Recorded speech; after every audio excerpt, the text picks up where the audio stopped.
بسم اللہ الرحمن الرحیم۔ شروع اللہ کے نام سے جو سب پر مہربان ہے، بہت مہربان۔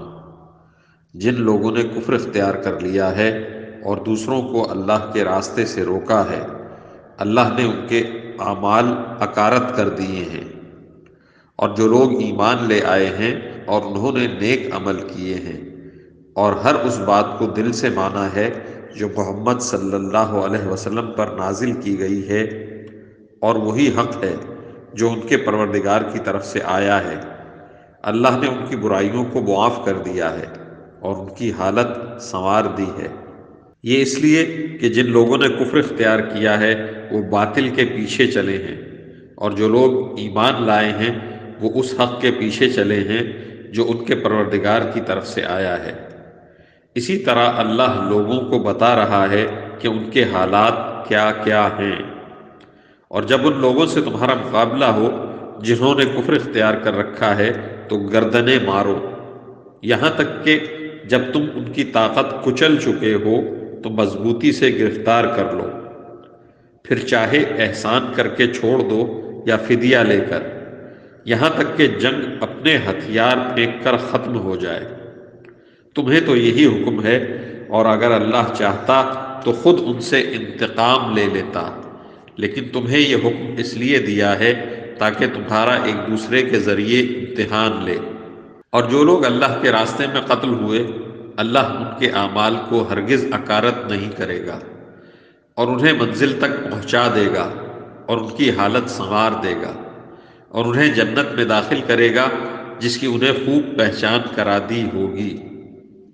اے ایمان والو، اگر تم اللہ کے دین کی مدد کرو گے تو وہ تمہاری مدد کرے گا اور تمہارے قدم جما دے گا۔ اور جن لوگوں نے کفر اپنا لیا ہے ان کے لیے تباہی ہے، اور اللہ نے ان کے اعمال اکارت کر دیے ہیں۔ یہ اس لیے کہ انہوں نے اس بات کو ناپسند کیا جو اللہ نے نازل کی تھی، چنانچہ اللہ نے ان کے اعمال ضائع کر دیے۔ بھلا کیا ان لوگوں نے زمین میں چل پھر کر نہیں دیکھا کہ ان لوگوں کا انجام کیسا ہوا جو ان سے پہلے گزرے ہیں؟ اللہ نے ان پر تباہی ڈالی اور کافروں کے لیے ایسے ہی انجام مقدر ہیں۔ یہ اس لیے کہ اللہ ان لوگوں کا رکھوالا ہے جو ایمان لائیں، اور کافروں کا کوئی رکھوالا نہیں ہے۔ یقین رکھو کہ جو لوگ ایمان لائے ہیں اور انہوں نے نیک عمل کیے ہیں، اللہ ان کو ایسے باغات میں داخل کرے گا جن کے نیچے نہریں بہتی ہوں گی۔ اور جنہوں نے کفر اپنا لیا ہے وہ یہاں تو مزے اڑا رہے ہیں اور اس طرح کھا رہے ہیں جیسے چوپائے کھاتے ہیں، اور جہنم ان کا آخری ٹھکانہ ہے۔ اور کتنی بستیاں ہیں جو طاقت میں تمہاری اس بستی سے زیادہ مضبوط تھیں جس نے اے پیغمبر تمہیں نکالا ہے، ان سب کو ہم نے ہلاک کر دیا اور ان کا کوئی مددگار نہ ہوا۔ اب بتاؤ کہ جو لوگ اپنے پروردگار کی طرف سے ایک روشن راستے پر ہوں، کیا وہ ان جیسے ہو سکتے ہیں جن کی بدکاری ہی ان کے لیے خوشنما بنا دی گئی ہو اور وہ اپنی نفسانی خواہشات کے پیچھے چلتے ہوں؟ متقی لوگوں سے جس جنت کا وعدہ کیا گیا ہے اس کا حال یہ ہے کہ اس میں ایسے پانی کی نہریں ہیں جو خراب ہونے والا نہیں، ایسے دودھ کی نہریں ہیں جس کا ذائقہ نہیں بدلے گا، ایسی شراب کی نہریں ہیں جو پینے والوں کے لیے سراپا لذت ہوگی، اور ایسے شہد کی نہریں ہیں جو نتھرا ہوا ہوگا، اور ان جنتیوں کے لیے وہاں ہر قسم کے پھل ہوں گے اور ان کے پروردگار کی طرف سے مغفرت۔ کیا یہ لوگ ان جیسے ہو سکتے ہیں جو ہمیشہ دوزخ میں رہیں گے اور انہیں گرم پانی پلایا جائے گا، چنانچہ وہ ان کی آنتوں کو ٹکڑے ٹکڑے کر دے گا؟ اور اے پیغمبر صلی اللہ علیہ وسلم، ان میں سے کچھ لوگ وہ ہیں جو تمہاری باتیں کانوں سے تو سنتے ہیں، لیکن جب تمہارے پاس سے نکل کر جاتے ہیں تو جنہیں علم عطا ہوا ہے ان سے پوچھتے ہیں کہ ابھی ابھی آپ صلی اللہ علیہ وسلم نے کیا کہا تھا۔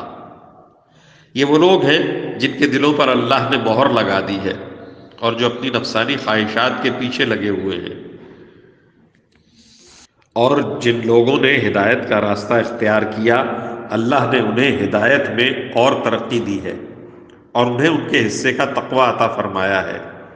اب کیا یہ کافر لوگ قیامت ہی کا انتظار کر رہے ہیں کہ وہ یکایک ان پر آن پڑے؟ اگر ایسا ہے تو اس کی علامتیں تو آ چکی ہیں، پھر جب وہ آ ہی جائے گی تو اس وقت ان کے لیے نصیحت ماننے کا موقع کہاں سے آئے گا؟ لہٰذا اے پیغمبر صلی اللہ علیہ وسلم، یقین جانو کہ اللہ کے سوا کوئی عبادت کے لائق نہیں ہے، اور اپنے قصور پر بھی بخشش کی دعا مانگتے رہو، اور مسلمان مردوں اور عورتوں کی بخشش کی بھی، اور اللہ تم سب کی نقل و حرکت اور تمہاری قیام گاہ کو خوب جانتا ہے۔ اور جو لوگ ایمان لائے ہیں وہ کہتے ہیں کہ کیا اچھا ہو کہ کوئی نئی صورت نازل ہو جائے۔ پھر جب کوئی جچی تلی صورت نازل ہو جائے اور اس میں لڑائی کا ذکر ہو تو جن لوگوں کے دلوں میں روگ ہے تم انہیں دیکھو گے کہ وہ تمہاری طرف اس طرح نظریں اٹھائے ہوئے ہیں جیسے کسی پر موت کی غشی تاریک ہو۔ بڑی خرابی ہے ایسے لوگوں کی، یہ فرما برداری کا اظہار اور اچھی اچھی باتیں کرتے ہیں، لیکن جب جہاد کا حکم پکا ہو جائے اس وقت اگر یہ اللہ کے ساتھ سچے نکلیں تو ان کے حق میں اچھا ہو۔ پھر اگر تم نے جہاد سے منہ موڑا تو تم سے کیا توقع رکھی جائے؟ یہی کہ تم زمین میں فساد مچاؤ اور اپنے خونی رشتے کاٹ ڈالو۔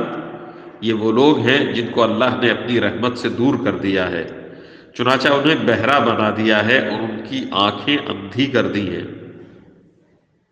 بھلا کیا یہ لوگ قرآن پر غور نہیں کرتے، یا دلوں پر وہ تالے پڑے ہوئے ہیں جو دلوں پر پڑا کرتے ہیں؟ حقیقت یہ ہے کہ جو لوگ حق بات سے پیٹھ پھیر کر مڑ گئے ہیں، باوجود یہ کہ ہدایت ان کے سامنے خوب واضح ہو چکی تھی، انہیں شیطان نے پٹی پڑھائی ہے اور انہیں دور دراز کی امیدیں دلائی ہیں۔ یہ سب اس لیے ہوا کہ جو لوگ اللہ کی نازل کی ہوئی باتوں کو ناپسند کرتے ہیں، ان منافقوں نے ان سے یہ کہا ہے کہ بعض معاملات میں ہم تمہاری بات مانیں گے، اور اللہ ان کی خفیہ باتوں کو خوب جانتا ہے۔ پھر اس وقت ان کا کیا حال بنے گا جب فرشتے ان کی روح اس طرح قبض کریں گے کہ ان کے چہروں پر اور پیٹھوں پر مارتے ہوئے جاتے ہوں گے۔ یہ سب اس لیے کہ یہ اس طریقے پر چلے جس نے اللہ کو ناراض کیا، اور اس کی رضامندی حاصل کرنے کو خود انہوں نے ناپسند کیا، اس لیے اللہ نے ان کے اعمال اکارت کر دیے۔ کیا وہ یہ سمجھتے ہیں کہ ان کے چھپے ہوئے کینوں کو اللہ کبھی ظاہر نہیں کرے گا؟ اور مسلمانوں، اگر ہم چاہیں تو تمہیں یہ لوگ اس طرح دکھا دیں کہ تم ان کی علامت سے انہیں پہچان جاؤ، اور اب بھی تم انہیں بات کرنے کے ڈھب سے ضرور پہچان ہی جاؤ گے، اور اللہ تم سب کے اعمال کو خوب جانتا ہے۔